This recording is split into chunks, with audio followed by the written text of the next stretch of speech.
Hello everyone, this is Jessica Lockhart. Sorry for that failed intro. We had a beautiful video to share with you, but Zoom is not willing to collaborate today, so sorry for that. The little video will have to wait till the next edition until we can actually show it and share it with you.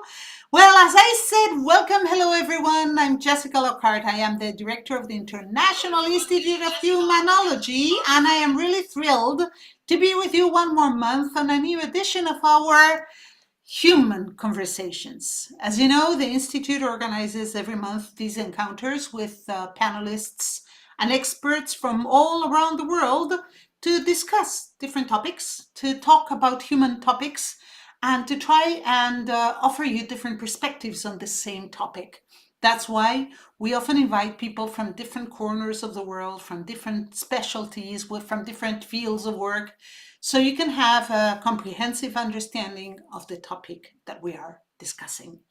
And the topic today is a topic that affects many people around the world, and a topic that unfortunately is not that well understood by many people. This topic is high functioning anxiety, because a lot of people know about anxiety. A lot of people say, well, I'm anxious or I'm nervous or this or that, but high functioning anxiety is something quite peculiar and quite specific, as you will be learning with us today. I am really thrilled to start introducing the experts that are going to be with me today on Human Conversations. The first one I want to introduce is joining us all the way from Pakistan, no other than Pakistan. Her name is Dr. Ayza Yazdani. She is a passionate and dedicated professional. Her area of study is trauma in adults and adolescents, where her expertise as a therapist is in eye movement desensitization and reprocessing, EMDR for friends. A certified EMDR therapist and consultant trainer in training, she has extensive experience in conducting therapy as well as arranging training workshops on EMDR under EMDR Pakistan. She believes that it is very important to share knowledge and foster a supportive community by frequent appearances on national television. In December 2023, she presented a case study on EMDR therapy for pathological anxiety in a case with borderline intelligence at the 5th EMDR Asia Conference in Cambodia. One of the first psychodiagnostic experts in Islamabad, Pakistan, at her startup under the name Assessment and Counseling for Education, she provides psychodiagnostic assessment services for a variety of mental health issues, such as helping individuals develop effective coping mechanisms, managing stress and anxiety disorders, intergenerational trauma, depression, ADHD, specific learning disorders, and special needs. And on top of that, she's a brilliant speaker. I am really honored and happy to share the screen now with you all with Dr. Ayza Yazdani. Ayza, welcome. It's a pleasure to have you at the Institute once more. How are you? Thank you, Jessica. It's wonderful to be here, and I'm doing well. Great. Managing my anxiety all the time. That's fantastic. The expert in anxiety is suffering from anxiety. Okay, you'll tell us all about it. I'm going to give you the floor now. You have 10 minutes to tell us everything you want about high functioning anxiety. The floor is yours. Thank you so much. Well, anxiety. So every human being or all living organisms, they are designed to deal with different sets of happenings in the environment, and the body responds in a particular way. Now, anxiety, when the coping mechanisms get overwhelmed, the organism tends to get a little bit anxious. Anxiety can be like maladaptive, but it can be good in a way, because if you are not worried about where your next meal is coming from, you will not get up to hunt. So you will not, if you don't want to fail, then you will not study. So a little bit of tension and stress goes a long way. However, there are times when it happens that we tend to get so anxious and so worried about something that we tend to just focus so much on that, and lives are just like overtaken by that.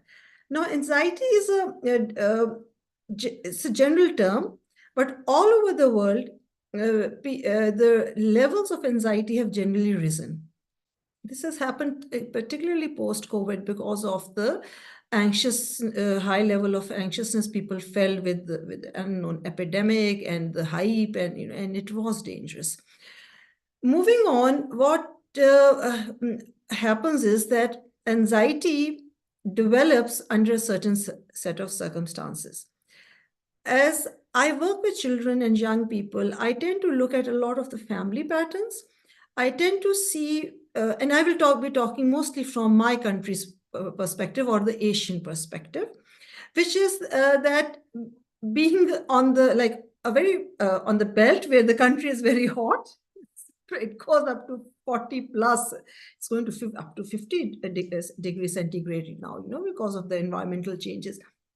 And with the difficult living circumstances and competition for food and everything, it's a very harsh, the economy is struggling. So people generally have this competitive and a striving for the better. And what happens is that when the children are in school, so because schooling is very important and coming first is very important, there is a huge amount of children to do well. If they've done well, why haven't you done even better? And if you've done very well, why didn't you get 100%? So imagine a child who is in nursery, literally, I'm not like joking you, literally in nursery, parents are like, oh, my children got 100% marks in. I said, what grade was it? Okay. So moving on to 1, 2, 3, 4 classes, the children are under so much pressure to perform that by the time they reach their like 9th, 10th grade, they are really a bunch of nerves. At the same time, because I work in special needs, what's happening is that if the schools and the parents are unable to realize that the children is struggling to do something, they push the child, oh, you can do it, you just have to try. We have those catchphrases now, you can be anything you want. I think it is such a disastrous phrase, because it means we have pushed children so much and they can't be what they want. It's not possible. They have to do the best they can. So there you go. We have, caregivers who are so anxious. We have parents who are saying, in Urdu, we have a phrase, jaldi karo, hurry up. So everybody is being told to hurry up. The kids are being told to hurry up. The domestics are being told to hurry up. You go anywhere, everybody's in a hurry. And one day I said to myself, where are we all going? So with this pressure being created from within us at a very early stage, the children grow up with this pressure, and they are never good enough. So they're always striving to be perfect, to find that something, that elusive thing, which must be, there should be no chink in their armor. And so we have young mothers, and then we have young men and professionals, and they're always in a hurry. With all of that, and many of them are leading such wonderful lives. They are handsome, they are beautiful, they have everything. But inside, they are crippled with anxiety. Why crippled?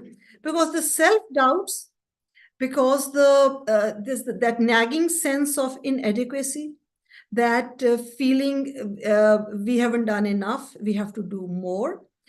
They can't sleep, they can't rest, they can't take criticism, even in the slightest amount, because it is going to be like, oh, I can't do anything. We are seeing people in clinical practice, young adults who have body dysmorphia, who have other disorders, because They had to be perfect when they were growing up. They had to achieve perfect grades. They had to be the best child, the cleanest child, the quietest child. I'm literally seeing young women who are going into postpartum depression because they were always raised to be good, and now life changes them, expectations change them. But they have to be there for everybody, and they physically can't be there because now they have a family and their responsibilities are increasing. But what do they feel? They feel inadequate. Well, so with this level of anxiety, one is functioning, one is just never stopping. And there are times when one will be feeling a fraud, an imposter. And when one is praised, it doesn't ring true. Because deep down, this person has this thought, I know I should have done more. This praise doesn't ring with me because I feel inadequate and I'm not good enough. So see the cost, the toll it's taking on a person.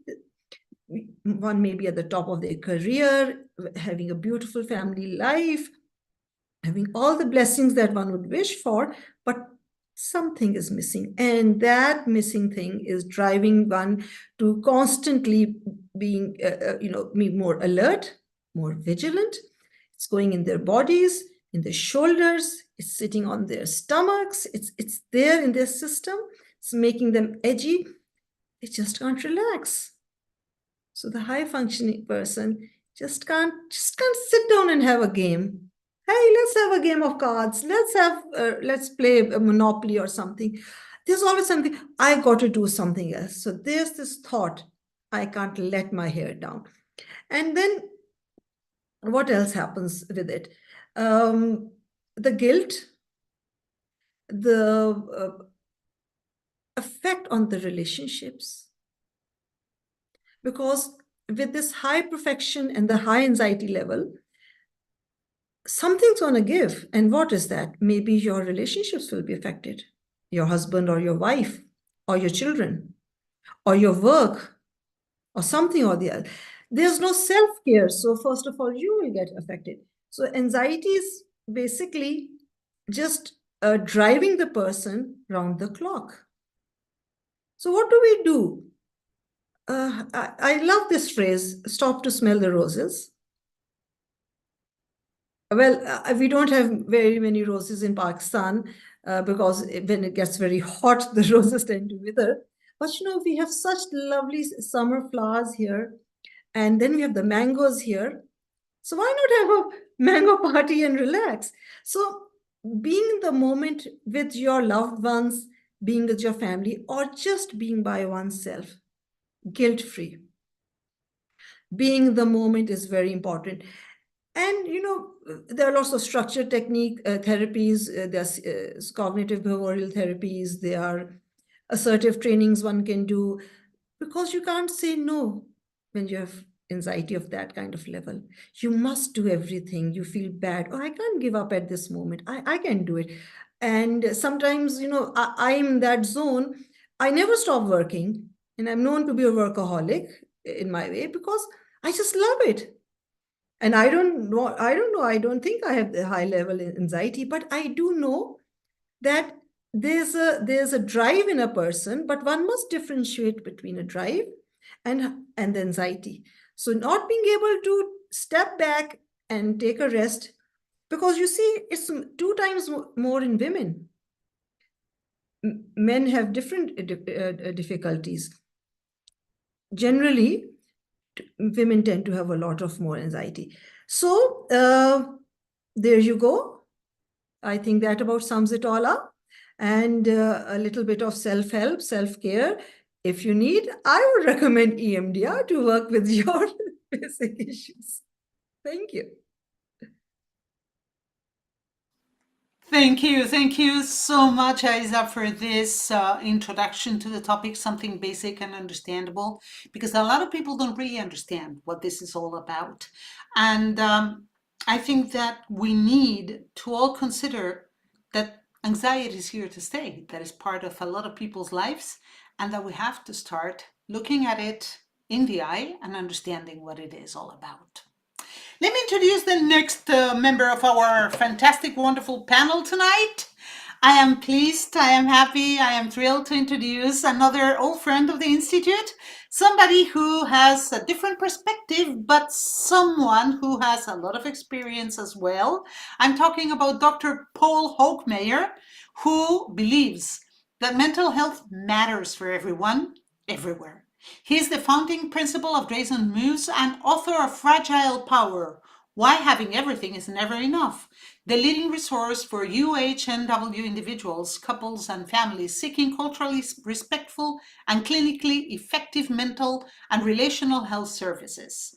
In addition, Dr. Paul serves as a senior expert to let's see if I can pronounce it properly, 𝗛𝗨𝗠𝗛𝗛 Advisory, a London-based consulting firm, is an ambassador to the Global Wellness Institute, where he advises the world's leading wellness resorts and companies on issues related to mental and relational health, and is a clinical fellow at the American Association of Marriage and Family Therapists.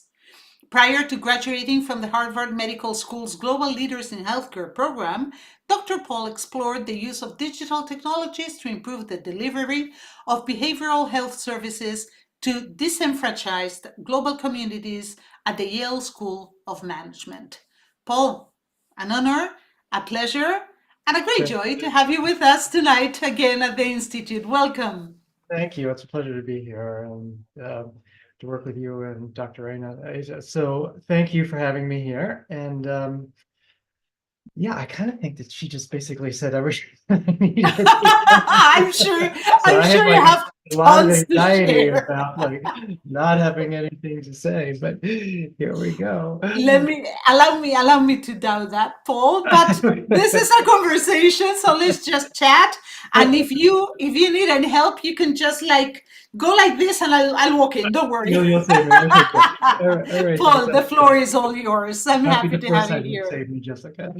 So yeah, so it's a pleasure to be here. So yeah, I mean, just piggybacking on what was said earlier, anxiety is a clinical condition and it has two essential components. There's a physical component and there's an emotional component. And so physically, we feel in our bodies this sense of angst, this sense of disease. And we know from science that our gut biome plays a particularly important part of our anxiety and how we're feeling and how we feel the world around us. And so I'll get back this to a little in a little bit later, but it's critically important that when we're working with anxiety that we realize that what we put into our bodies is critically important in terms of how we feel and how we pursue the world. So the three basic feelings that come from anxiety are fear, angst, and this overall sense of disease. And at the core of anxiety and at the core of anxiety disorders is this sense of the world is out of our control, that it's chaotic, it's dangerous, it's a threatening place, and we don't have the capacity to control it. Now, over time, right, the things over which we lack control have grown exponentially, right? When hundreds of years ago, we were basically just concerned about our getting food and shelter and providing food and shelter for the few people that we loved. We may have operated in a small community, but our universe was quite small. Over time, however, our universe, the world within which we operate, has expanded exponentially. And now, by virtue of the internet, we're constantly connected. We're wired. I know what's happening in Pakistan. I know what's happening in Iran. I know what's happening in Israel. And it goes on and on and on. And those things impact my sense of place, my sense of security, and my sense of well-being in the world. So while there is an evolutionary component to it, and as was said earlier, there's what's called an adaptive component to us, that anxiety, like my colleague said, it enables us to get out and get a meal and sleep and to work, so we can save money so that we can have a strong financial security. What happens is when these instincts get out of range, they start causing us damage. And that the true definition of what is at the heart of a clinical diagnosis of anxiety disorder is that it's causing some dysfunction, some disease in our lives. So the function, the service to which the purposes to which it served us are no longer being fully fulfilled, and there's actually a damaging component to it. My research looks at the human existence in the three levels of how we manifest our identities in the world. The first is the intrapersonal. So what happens inside our psyche? What's our self-esteem like? How do we perceive ourselves? The second is interrelationally. So how are we as relational beings in relationships with other human beings? And the third is this social, cultural, and what I think now is critically important is this environmental component that we live in, because we all live in a distinctly different cultural identity. So my colleague in Pakistan has a different cultural identity and a religious background perhaps than I do, being in America, living in California, being of Christian faith. So we all have these distinct cultural identities, and those tell us how we should be and how we should be in the world. Gender has become a big issue of late, right? Where people are talking about gender identities and gender expressions. And if I view myself as a female, but I'm in a male body, then that's going to cause an element of anxiety, gender dysphoria, which causes a fair bit of angst. Now that's a construct that can be addressed much readily in America than it could be in, say, Saudi Arabia. So again, these are all just, we have to realize that anxiety is not just this objective thing, that it's this subjective experience based upon the environment within which we live. And so that's a critically important component, and it means different things, particularly amongst social class. So my work is in the area of ultra high net worth identity constructs. So how people of wealth, my research has been at how do people of wealth and power manifest their identities in those three significant levels of their existence.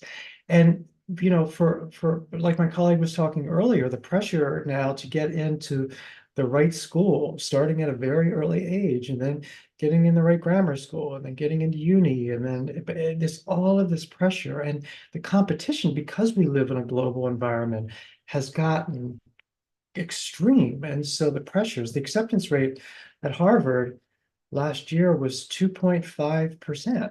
Like that's like basically nothing, right? So it's these pressures, it's these social cultural pressures that people have. So I also look at that basically through my work. When I approach a patient, I have to look at them in the holistic, the sense of their selves. And so there's two things. There's a psychological concept, there's a psychodynamic concept called self-schema, which is how the lens through which we view the world.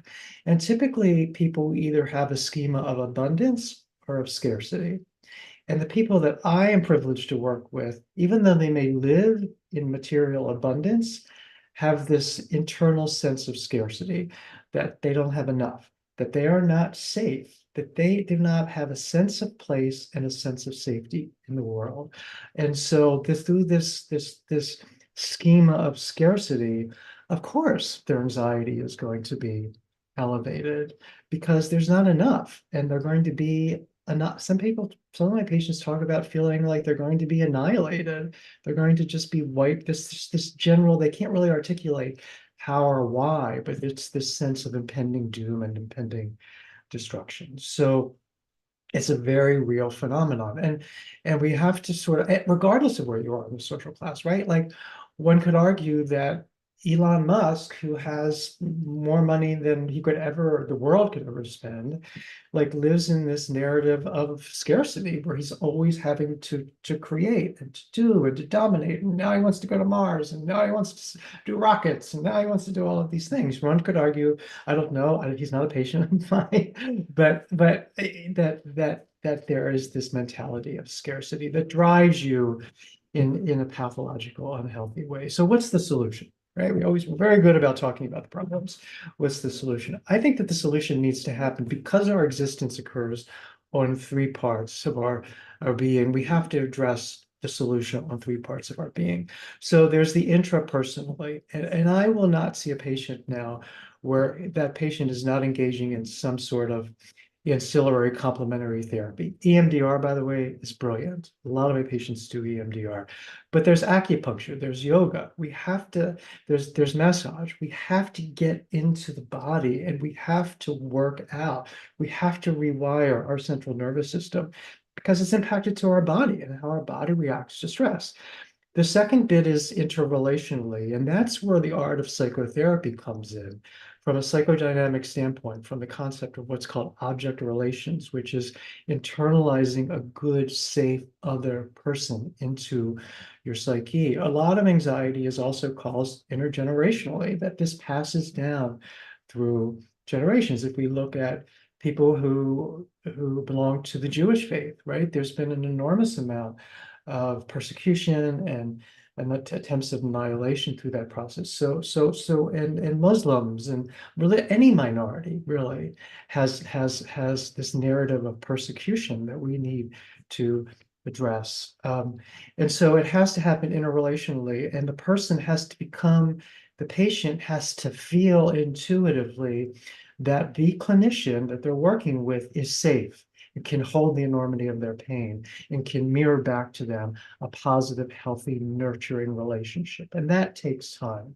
And then the third is this environmental, this social cultural element that again, garbage in, garbage out. I'm very mindful. I'm very cross with it, but I tend to be direct. I'm very directed with my patients, and I make them have, we have conversations about how much online media they're consuming, because that stuff is really toxic, like constantly doing doom scrolling, right? And doom scrolling is another manifestation of anxiety, where we're constantly searching the news for the evils that are going to befall us.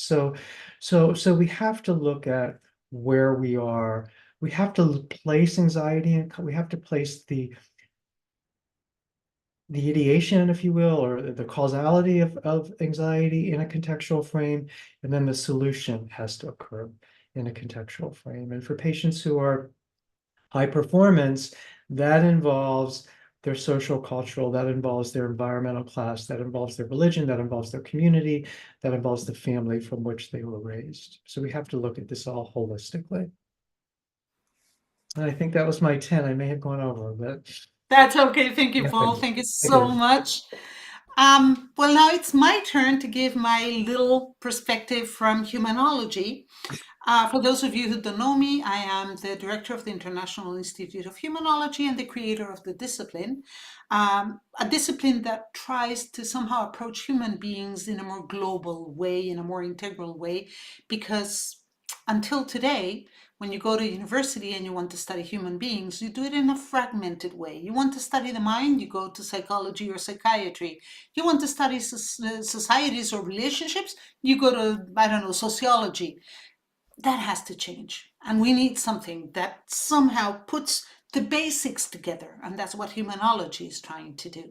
So what I want to contribute to today's panel is a theory that we developed at the Institute that is related to high-functioning anxiety and high-functioning stress. Let me just go back to basics for a minute here.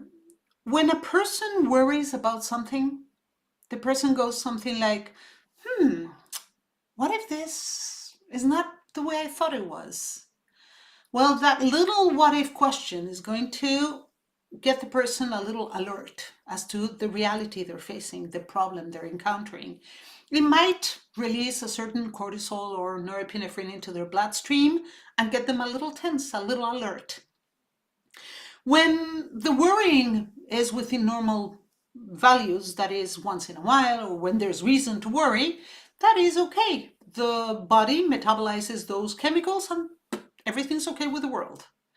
But when a person is worrying all the time, for whatever reason, and many of the reasons presented by both Dr. Ayza and Dr. Paul today are perfectly valid, that education that forces us to compete all the time, to be the best, that scarcity mindset that most human beings have, well, that results in many what ifs throughout the day. What if I can't make it? What if I'm not good enough? What if I can't reach the level? What if I'm not accepted? What if I run out of money? What if?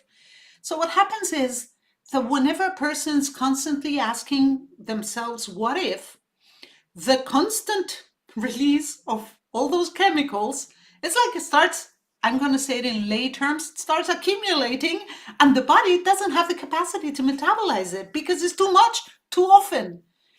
So there comes a moment in which that worry turns into something worse, which is fear. What if I can't do it? It's not the what if, it's a what if.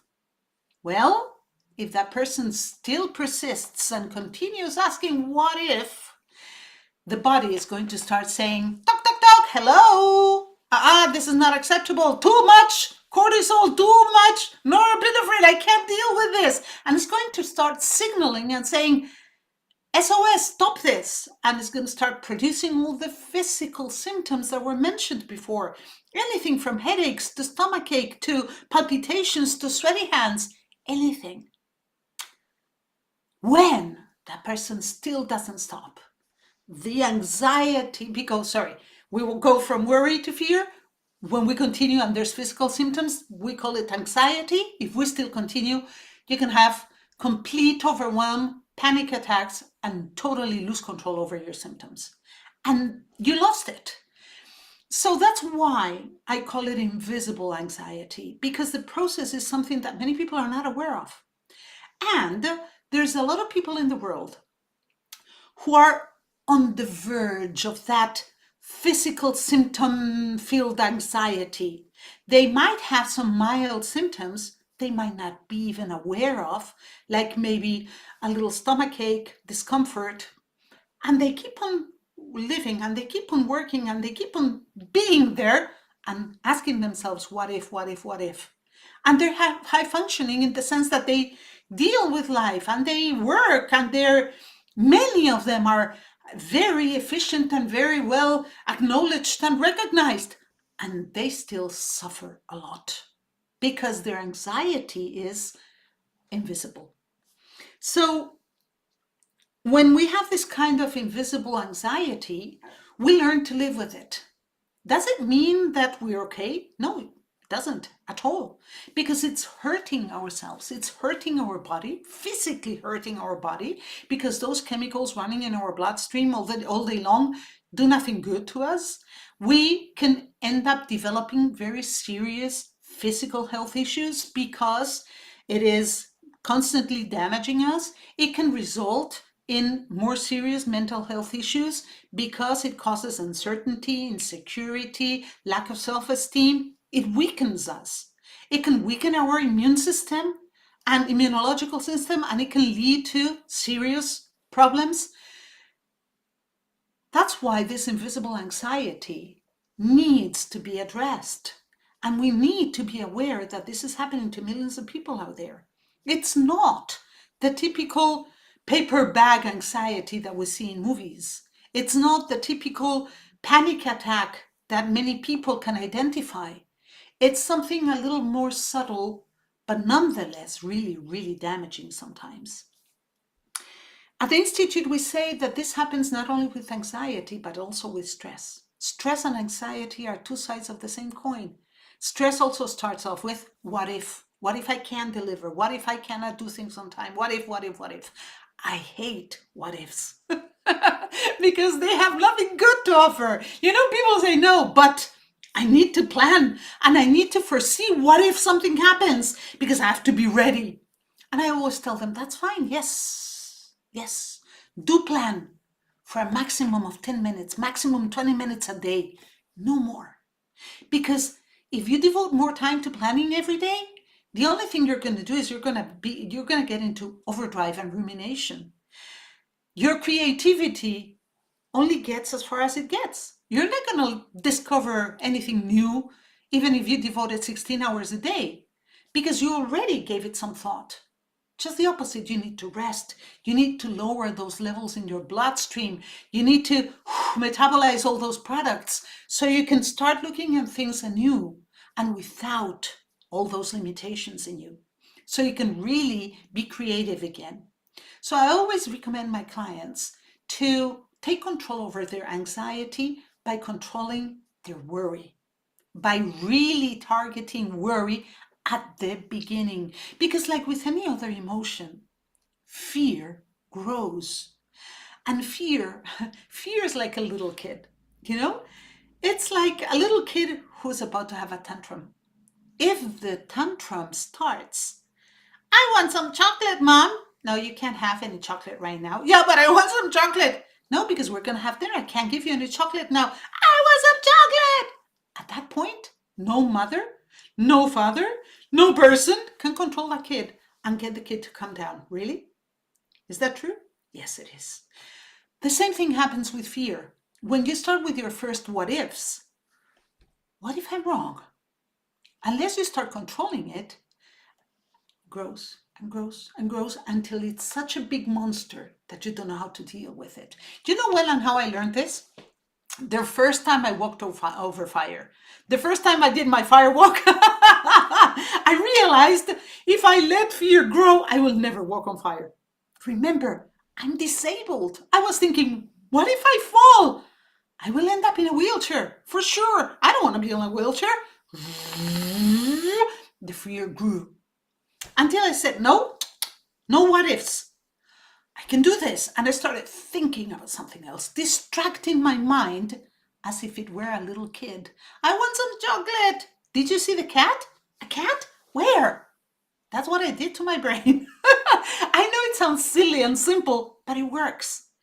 And I often teach my clients to use these simple techniques. Of course, we elaborate a lot more than this, but this is the basic idea, to tackle their worry at the beginning and to stop allowing themselves permission to worry all day long. You know, worrying and planning is good in a healthy way, but when it controls you instead of you controlling it, that's when I think we are facing clinical disorders and clinical conditions. You need to be in charge. And to be in charge means first controlling all your what ifs. This is basically what I wanted to share with you. As you see, it's a different perspective, a little more humanological in a way. I would like to now invite the other two panelists to join me in this virtual stage. Welcome again. I just wanted to propose this alternative view that is not so medical in a way, but highly effective, I have to say, at least with our clients, and explains why a lot of people don't realize they suffer from anxiety because it grows very invisibly. So now we open the debate, and as you know, we have some questions that we already shared with our panelists, and we're going to be sharing with our audience. By the way, dear audience, all those of you who are watching this live, remember, you can ask questions, you can make comments, you can use the text and share your ideas, your thoughts, and your questions with us as we progress live. Don't forget to subscribe. I always have to say that. And if you're watching it in the reruns, do share your comments as well, because we'll go back to them. Thank you. I have a first question for you. Ayza, Paul, long-term high-functioning anxiety can be easily confused with perfectionism, something that was already mentioned here. Are they the same thing? Should they be approached the same way? Paul, would you like to take the question first? I thought you were going to give it to Dr. Ayza. So. Do you want me to shift? Ayza, then you go first if you want to. No. Okay, Paul. Okay. Perfectionism and anxiety, they're quite similar, aren't they? I think perfectionism is this need to do things perfectly. And so it's based upon anxiety, which is this drive to do better and to find safety in something that's assured. So I think that they are. I think that perfectionism, like a lot of people have commented on this and said that perfectionism is the enemy of production. So the more you worry about being perfect, the less you're going to get done. I think though, I was thinking more about like what in terms of like the patients who I'm privileged to work with. My patients have lived with perfectionism and with high performance stress their whole life. So they don't know who they would be without it. Like, and their terror is that if I were to not be driven, if I were not to keep striving, who would I be? Like, I would just be the hole in the donut. And so I think that again, it's recognizing that it is based upon a person's place in the world and their socioeconomic condition, and realizing that we don't want to get rid of this. We want to channel it in more healthy ways. And so one of the healthier ways that we could do it is to look at perfectionism and how that's actually holding them back. And a lot of the literature that's coming out of the entrepreneurial space is saying fail quickly and pivot. So this issue of perfectionism is being addressed in the entrepreneurial space and in the world of founders. So I think that's hopeful. I think that's beneficial. Thank you so much, Paul. Yeah. Ayza, what would you like to add? Okay. Well, thank you, Dr. Paul, for giving me that opportunity again, because I did bring it up earlier. But I tend to think of high functioning anxiety as eventually in the pursuit to be a perfectionist. It's part and parcel of it, and then it becomes so controlling, and because you have to do everything, the pressure is to do everything correctly and in a manner, it's almost becomes to a point of obsessiveness, compulsiveness to do things in a particular manner and to do them well. So somehow or the other, they are both like two sides of the same coin, because why else would one be anxious? One is anxious because there is a need to do something. There's a need to get something, like Dr. Paul said, like this either this theory of not having enough or of it being lost or whatever. So it must not be lost. I must do more and more so that I don't lose it. I must be perfect. So that's where where they do eventually get together. And I find that it's like it brings with it a certain set of controlling mechanisms. Like I said, the obsessiveness, the need to have your life designed and patterned in a particular way. And exactly, if you take that away, what will one have left? It is such a huge set of predictable routine. My life is this way. I wake up with this aim. I'm going to do this. You take that away and tell me to relax with a cup of tea. That person is going to just, because they have built it up. And we say you don't take away a person's defenses. You don't take away what is so valuable for them.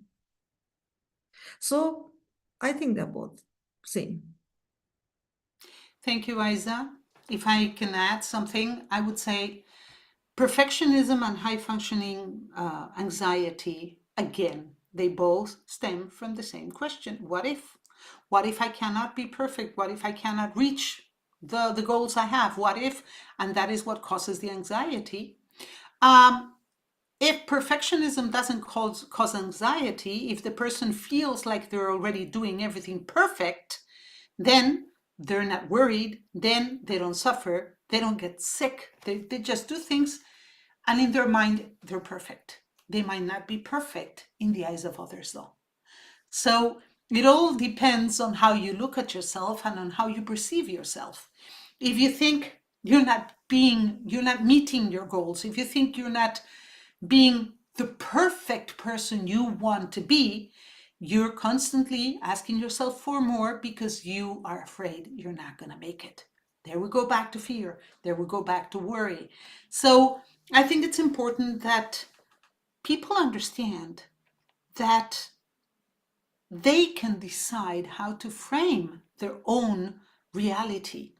They have the choice to define what perfection is, because we, as you all said, you both said, we inherit a description of perfection. We create our beliefs as children first. We absorb the reality we live in from our parents, our peers, our environment. We make it ours at the beginning, then yes, we change some of our beliefs, we acquire new ones, but there's always something that remains at the basis. And the worldview is made up of our beliefs and our experiences.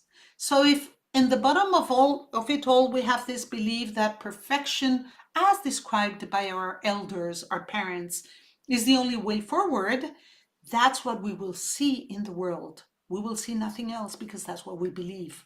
So we need to help people understand that beliefs are not carved in stone. Even if we have them in our subconscious, even if we acquired them as children, they can still be questioned and changed if they don't serve our purpose.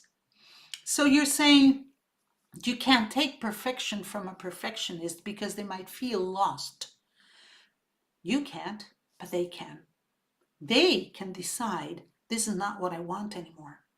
But in order for them to choose that, you have to give them alternatives. You have to give them a whole new horizon to look into. If they only see this and perfection is here, non-perfection is out there, they will never see it. You have to help them first expand their worldview and see there are other possibilities. Only then will they be able to even question their beliefs. Beliefs can only be questioned when alternative beliefs can be put in place to replace the old ones, is the only way. So perfectionism, worry, fear, anxiety will only be done with when there's an alternative story, an alternative narrative that the person can take. That's my belief on this. Well, of course you can interrupt and you can give your opinions if you want to. I'm just giving my own opinion here. I have another question for you. I'll start with Ayza this time, Paul. The question says, some symptoms of a person suffering from this type of anxiety can be easily masked and become unobservable even to themselves. What should we all be on the lookout for? So this high-functioning anxiety, our children may suffer from it, our colleagues, our parents. Is there anything, some telltales that we could alert people to look for? Yes, we can. It's a very important question because we often don't realize what's happening. And like I mentioned earlier, that these people, they are so busy that their relationships are getting impacted and they don't realize that. A person who is never satisfied, whatever he or she has done. Oh, you're such a beautiful home. Oh no, it's just this is not being humble. This is just being very self-critical. A person okay, let me share something with you. I see youngsters, because I work with kids basically, and we do the Cambridge Access assessments, and I see so much anxiety in girls particularly, right before their O and A levels. You know, they are achieving extremely high level marks, and they are like, oh, we haven't done enough, and they are shaking, and they're crying. They will be up all night. They won't be able to eat. They'll be fainting. They'll be doing a lot of things. Anyway, so this is the kind of cycle, this is the kind of pressure which has been created in them and which is driving. Now, young people, young children, they go on to become eventually maybe homemakers. So I'm talking this in terms of girls. It goes into, I'm not a good enough wife. I'm not a good enough mother. So the impending sense of doom, the inability to take, then there's an inability to take criticism. because they put so much effort in it. There's so much of that thing. They can't bear things to go wrong. And they can't take jokes. They can't take a sense of humor. They really, because the family has to be perfect. Everything the decor has to be perfect. What people think of them, we have to tell people, it doesn't matter what people think of you. It doesn't matter really. And as long as you've done the good job, it doesn't matter. So that's what we need to be on the lookout for people who may be masking through such a control over the environment, control over their lives, control over everything. And at the same time, they're also putting up this mask of there nothing being wrong in their world. And they may be hiding such pain. They may be hiding such maybe domestic abuse. Maybe they are hiding some some depression or some other kind of mental health or physical health issues. And they're just going, we have a saying, what a brave person this is. The one with the deepest pain laughs the lot.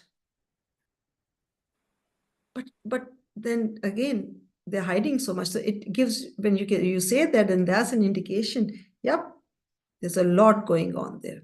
So these are the I think the word red flag isn't there anymore. In my work, what I do is the word normal and good. These are the two I challenge people. I'm a good Muslim. I'm a good wife. I said, what is good? Or this is you have to be a good boy. You have to be a good girl. So again, what are we creating? A drive for perfection.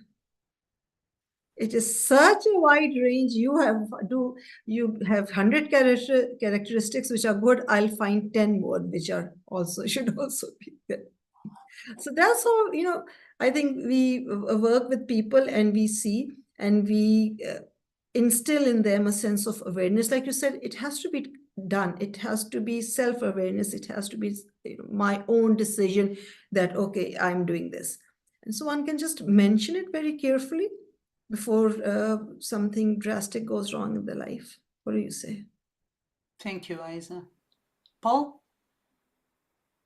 Yeah, so for me, it's looking at the things, the objects, if you will, that define a person's life. So when we're looking at anxiety, when we're looking at perfectionism, right, where we reject our subjective feelings because our subjective feelings are so uncomfortable. So then we look for something that's safe and secure. And typically in our capitalistic, consumer-driven culture, it's the things that we can buy, how much money we make, what can we buy? And so then what happens is you get these narcissistic expressions of relationships. So people really become objects. They become objects to serve your need to get ahead and dominate over the planet, over industry, over a relationship.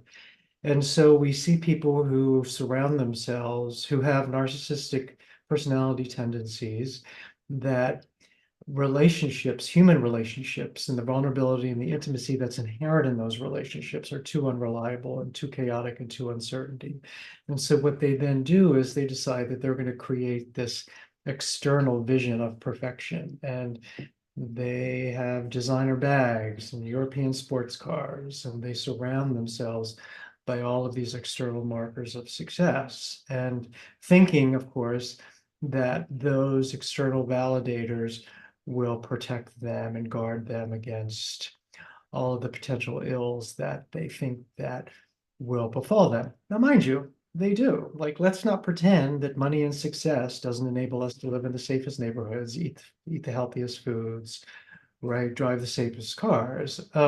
It's just that when those get out of whack, and that's everyone's primary focus is to get these external markers of success and to become a billionaire. Like when I grew up, it was like if you were a millionaire, it was a big deal. But now it's like you have to be a billionaire. I don't. So it's this never-ending stream of being enough. And a lot of that is because we're tribal and we're hunter-gatherers. And so we always judge.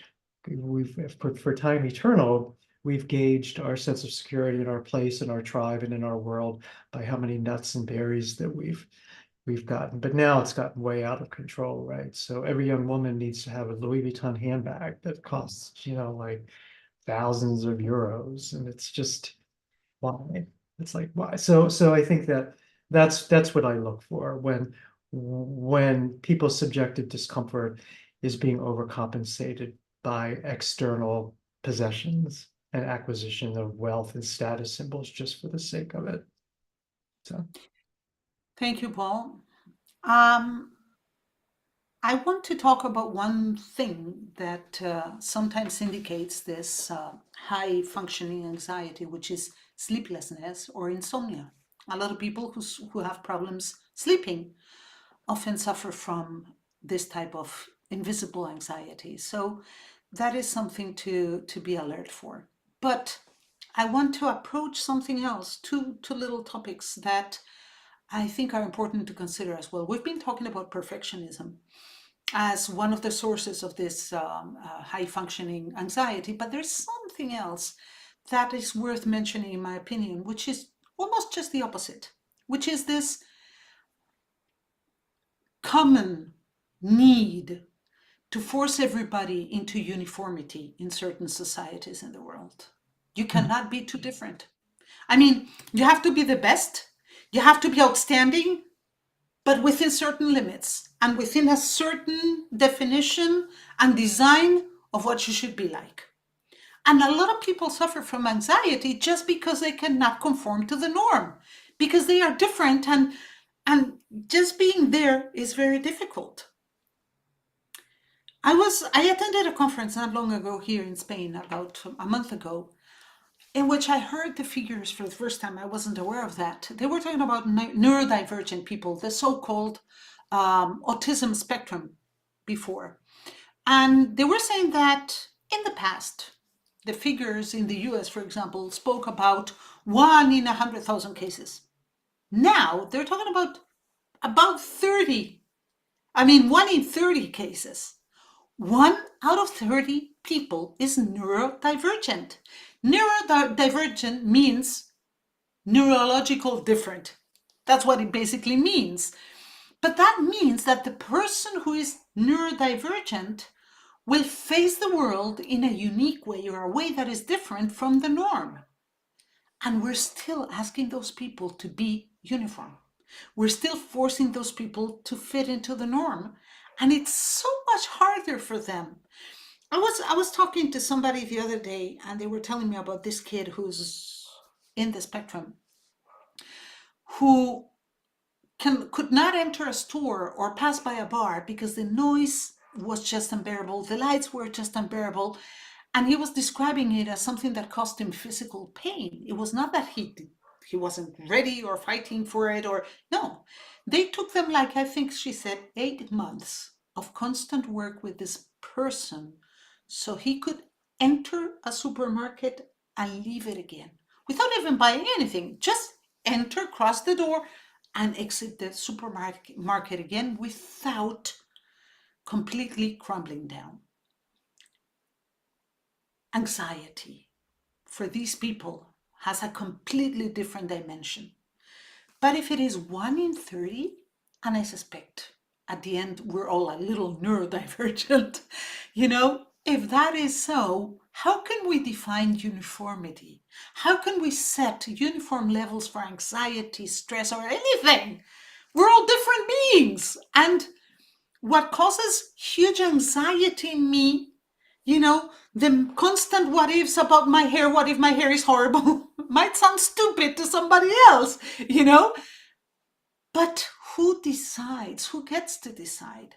So I think it's important that we start realizing that the telltales of anxiety could vary from person to person.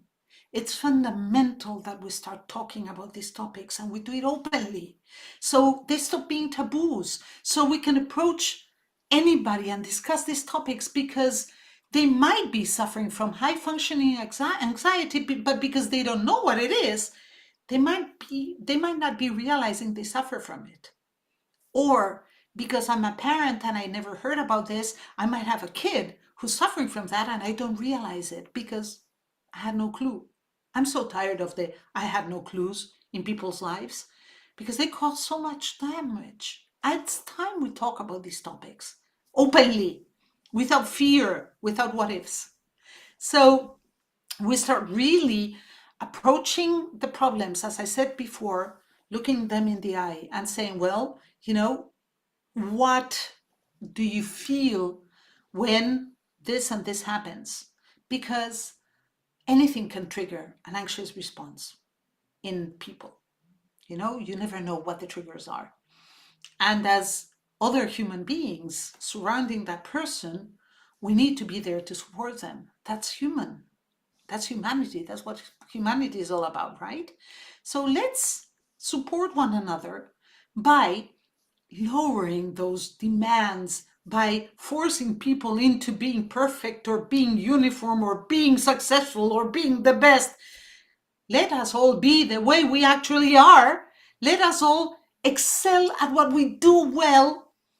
I always explain at the Institute that we are trained, we are raised, we're educated in the negative. We are always being asked to identify our weaknesses and defects so we can correct them. We're tested, we're tried, we're compared in schools all over and over again. We have written tests, we have oral tests, we have physical exams, we have artistic exams. We're constantly being tested. And instead of praising us for our achievements, that's what you should do. That's what we receive.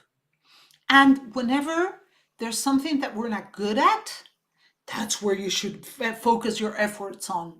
You know what? Albert Einstein was probably the best physician ever, the physic that ever existed. He was a disaster in all other subject matters in school. He wasn't great. Tiger Woods, was one of the best golfers. If he only focused on what he did wrong, he would have never got where he went. Einstein focused on physics, and that's why he became so excellent. Had he diverted his interest and focused on correcting his spelling, maybe he wouldn't have been where he went. Somebody was telling me the other day that the Barcelona Football Club, I'm not a soccer fan, but this is what they told me, followed the 80-20 rule. They said that all their professional players focused 80% of their training time on improving what they were good at, and just 20% of their training time on working on what they were not that good at. Why? Come on, if you're a goalie, you have to stop the ball from crossing the threshold. That's what you have to do. You don't have to be able to, I don't even know how to use the words properly, but you don't have to be able to shoot that well that's not your position. That's not what you're going to be trying to do. So focus on what you do well to become excellent. If you only focus on what you do bad or you do not good enough, you might be good, maybe decent, but hardly excellent. So I think we need a shift in our paradigm as well. So we stop looking for perfection and rather start looking for excellence. And I think the only way to look for excellence is by focusing on what we already do well. Gosh, this sounded a little bit like a political speech. I'm sorry. It was just, I really believe that. So I'm very passionate about it. Yeah, and I had several points which I came up with and I lost along the way. Oh, I'm sorry. Sorry, Ayza. Okay, please interrupt me whenever, okay? If Dr. Paul wants to go ahead, I can wait. No, Dr. Ayza, please. I like it when you go ahead of me, actually. So Very kind of you. No, it's very interesting what you were saying, because you're talking of basically conformity. You're basically talking of how we take it from, how we hand this world as it is to the next generation. And, like in my intro, I mentioned that so what do I do basically in Pakistan? I'm technically a housewife. and I got my doctorate, and I just work, and I do a lot. So the years I've spent, I don't have a glamorous profile as Dr. Paul or so many of you, because I have to, and at the end of the day, I have to be here I have to and make sure everybody's eaten and serve it myself also, right? Now, I've done a lot of awareness in my country. When I was doing my MPhil, master's in psychology, it was very, several universities had it, but not enough. And my elders, they didn't know, they had studied a very different kind of psychology. They were like, oh, you will read my mind. So fast forward, and what has happened is that things have changed in a way, right? And in the last 20 years, they changed so much, but still that stigma did not go away for the mental health issues, for being able to talk to a psychologist. So because I was doing it not for like a commercial gain or something, so I put myself up for voluntary and awareness sessions. So I offer everywhere, because I need to let people know how important it is. So we have a lot of psychologists in Pakistan right now, right? So the awareness is there, but still it's you got 25 crore, I don't know, not million, or I don't know, don't ask me, but we are a huge, humongous people. But the conformity demand is enormous. A certain segment, the well-to-do segment, that has changed, because they travel, they have exposure, like they have degrees from abroad, they can delay their marriages, they can not have marriages, they can, have kids, not have kids. It's okay, they can do what they like, right? But there's another certain segment of the population, they must do things in a specific way. They have to take care of the response. Well, that's fine. That's also okay. But the problem is that when they don't let you do what you are, I have seen wonderful young women with like amazing talents, and they're just housewives, because they have to conform and they have to listen to their husband, or they have to raise the children. And many women like me, they are coming up when we have raised our children. So we, right now, we are breaking that norm. So I made the food, now it's out there. They want to eat it, it's their choice. They just have to eat it up themselves. And this is the kind of life, this is the kind of space, this is the kind of opportunity that we need to give to each other. And so I question, what is good? So I have a good dog. I'll say, sit up, sit down, stop, stay. That's a good dog. But for anybody else, goodness is endless, right? So conformity leads inadvertently to this thing to be perfect. I must study the right subject. I must have marry at the right time, the right person, must make my family happy. I must make my clan happy. I must make, I don't know who else happy. Whether I want to marry that person or not is irrelevant. Right? And these are the silly dilemmas. I talk to young children, and somebody was telling me about someone, this person is so silly. Nothing stopping him from marrying the girl he wants. He's got all the support. The parents are begging him, you marry this girl. And this fellow is saying, oh, no, I don't want to marry this person. I have this certain goal. I must do Mount Everest before I marry, for example. And the others are saying, we are fighting our families just for the person we love, because maybe it's a different sect, maybe it's a different background, maybe it's a different whatever. Yeah. So conformity is a real killer. I have another question for you, unless Paul, you want to add something to this? No, I think it's a fascinating point. I think it speaks to the tribal nature of human beings. And we had mentioned, Jessica, before about the construct of neurodiversity and that we're all different. Our brains all perceive things differently and we perceive reality differently. So I think we need to be aware of that. Where we've historically found our identities are in our various identities, right? So being a Muslim woman is very different from being a Christian man. And being a Muslim woman in Pakistan is very different from being a Christian man in America. Those are two very different tribes and different expectations. I think what's happened because of the internet, because we live now in such a globally connected community, that those tribes are breaking down very quickly. And our social structures and our central nervous system has not been able to keep up with the pace of the destruction of those tribes. And so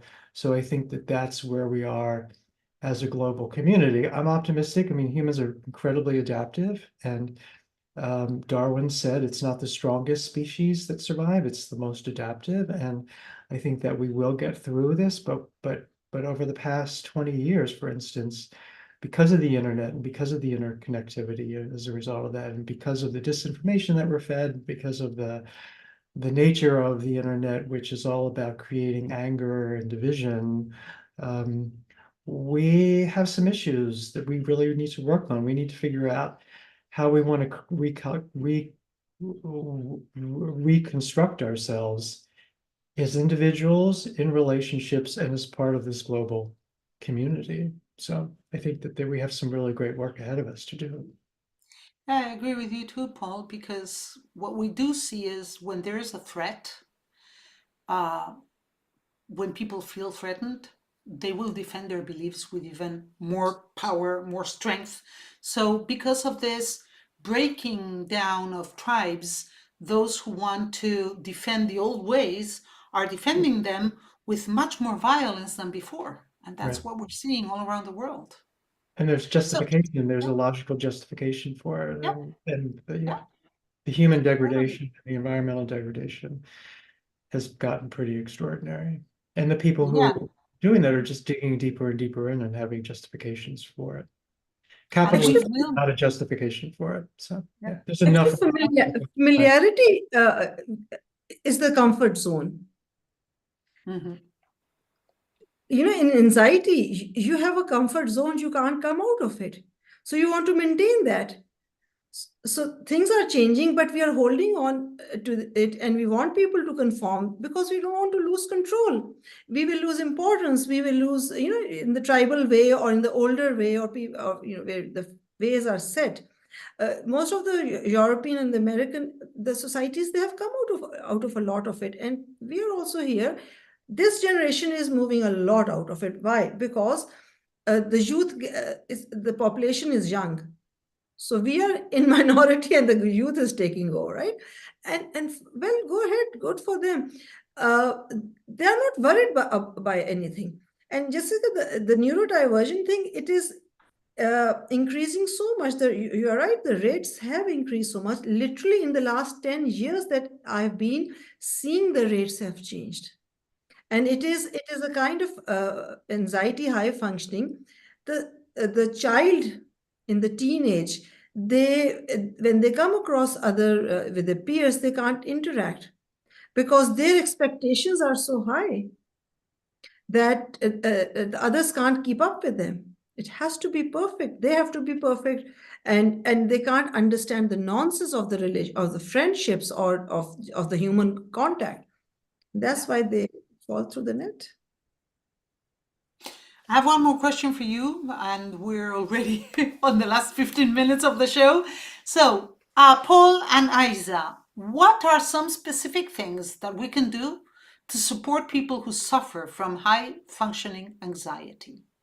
Those of us near them, what can we do? How can we help them? Who wants to go first? Dr. Ayza, go. Oh, I'm consistent. I'm nothing but consistent. Okay, I think it's forcing you. I keep waiting for him to say something, then I can fill the gap. But okay, so here's where the therapist part comes over, you see. So, well, when you see people around you, it's also a good way to, I think, like stay out of their way. In fact, like not contest with them, not argue with them, but do understand that they are battling some demons inside. So the demons may be like coming from, being having given birth by a mother who was highly anxious, or grown up in that environment where you were not safe, and all sort of thing. So generally, having not being so demanding from them, I think, is very important, because it's not that they're doing it deliberately. A person who has high functioning anxiety is caught in a role of behavior. He's just going up in a spiral. He or she can't help themselves. And then I think because therapy is a very much like counseling for couples, counseling, family counseling, it's a pretty much part of becoming very entrenched here as well.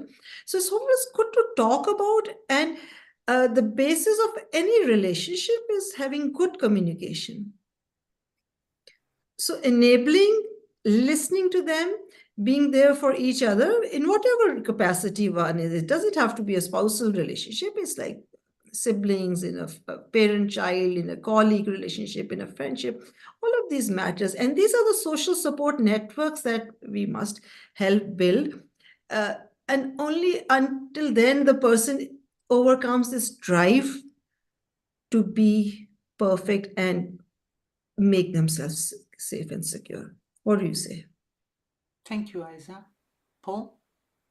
Yeah, I think it gets back to basic attachment theory, right? So attachment theory developed at the end of World War II, when children had suffered a lot of trauma, basically, by living through a horrible war. And so we looked at the children who had a secure attachment, where they had a base where they could then retreat to and find comfort and security and validation, were able to be much more successful in their world, because they could go out and explore the world and deal with the chaos and the dangers of the world, and yet come back to a place where they felt secured and they felt loved. And I think that we have gotten away from that. So basically, when we're dealing with somebody who's suffering from anxiety, and we're sensitive and we're empathetic, we pick up on that anxiety, and it enters our central nervous system as well. I always feel myself vibrate. I suffer from anxiety. So when I'm with somebody who has anxiety, I really start vibrating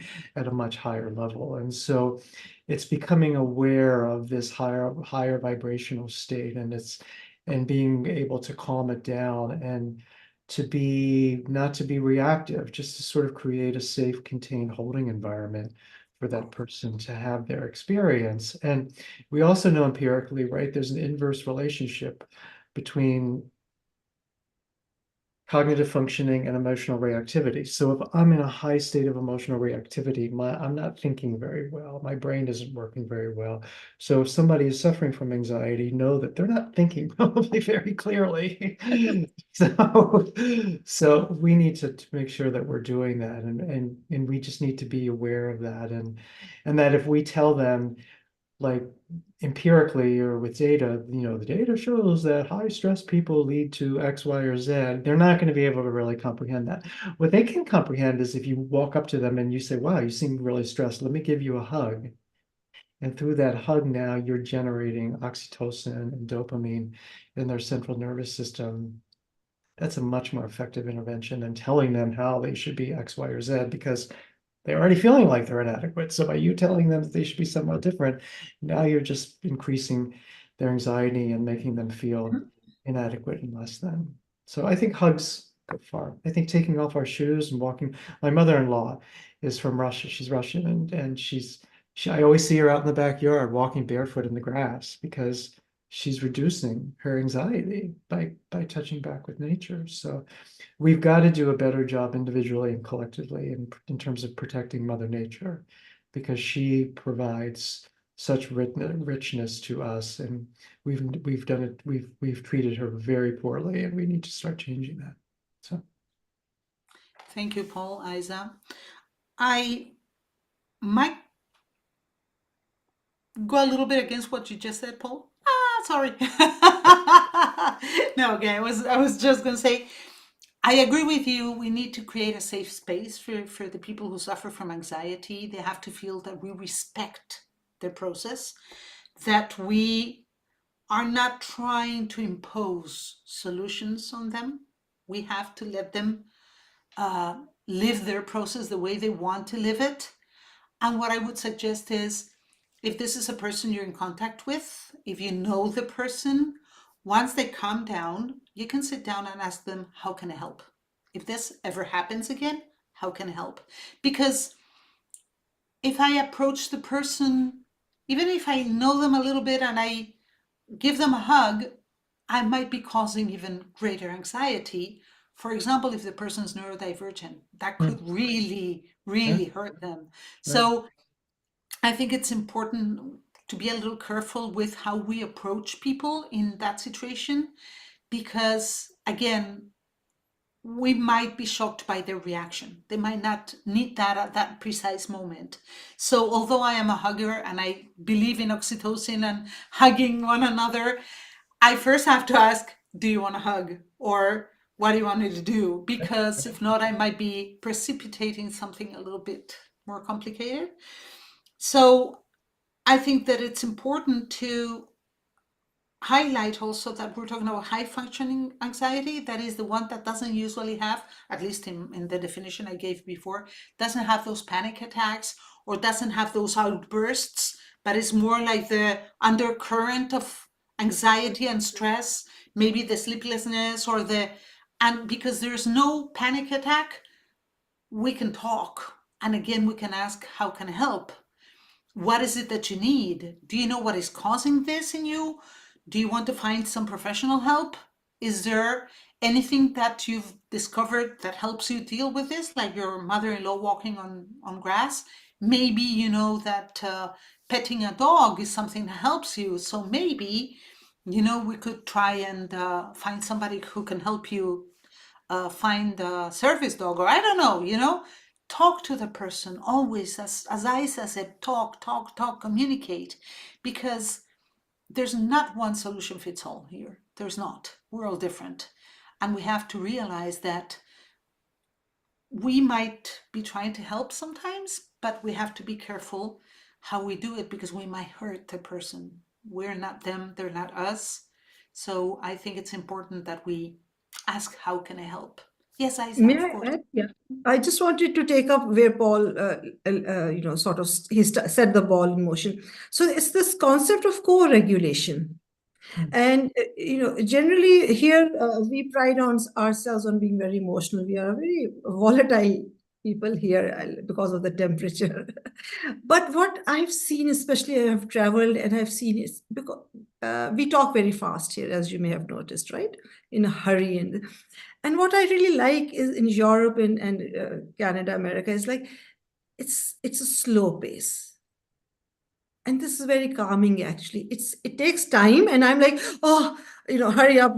But actually, it's very good. And so the concept of co-regulation is very important, especially with children. So one stays calm, and then you bring the other person down. And this is what the other person mirrors. So two highly reactive people are a disaster. So one has to stay calm, and this is how we spread this whole thing in Pakistan. Right now we are doing a lot of work, or whatever I do, with parents, and I'm known as, I do so many other things, but I'm always called to talk on parenting. So I'm always telling people how to parent their kids, whereas I was a very tense mother myself.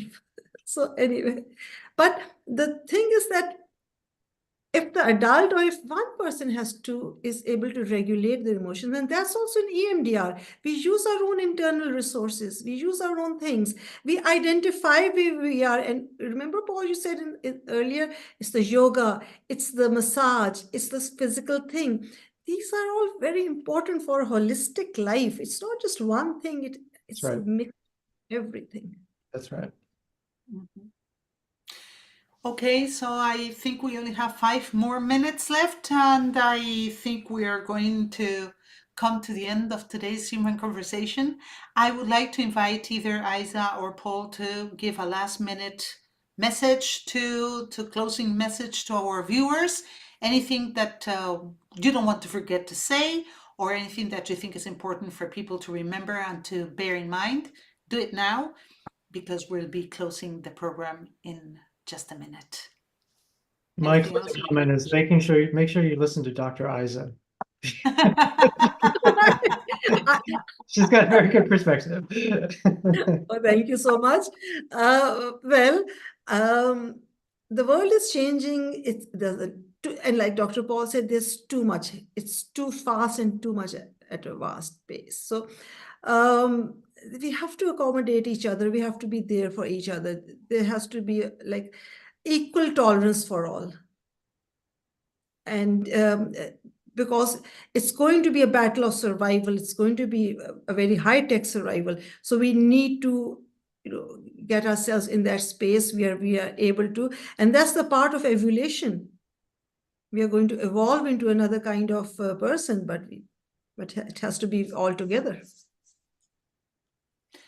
Well, thank you very much, both Ayza and Paul, for being here tonight with me, live, discussing this very important topic of high functioning anxiety. I am really thankful for you sharing your time and sharing your knowledge with our audience. I think that these types of encounters help humanity, maybe not in a fast way, but little, by spreading knowledge, by spreading information, and by letting people think about these things and start questioning their own beliefs and their own mindsets, because at the end of the day, that's what we need. We need to continue progressing. We need to continue growing as one humanity, as Ayza just said. And I think that contributions like the ones you offered us tonight are at the root of all that progress. Thank you very much for being here. Thank you. And Thank you. thank you. Wonderful to be here. Good And to to meet our you. audience, remember that we have another human conversation coming up next month. You know that every month, as I said at the beginning, we approach a human topic. The topic we're going to be working on in the month of May is the need to fit in. Something that was briefly mentioned here today, and that will be the focus of our human conversations and human dialogues throughout the month of May. So please feel free to join us next May 20th, when our new experts will deal with how to handle peer pressure. Something important too, something that we all need to learn and to disseminate again. I'm Jessica Lockhart. This was Human Conversations for the month of April 2024. Thank you very much for being there. Don't forget to share and to like. See you next month.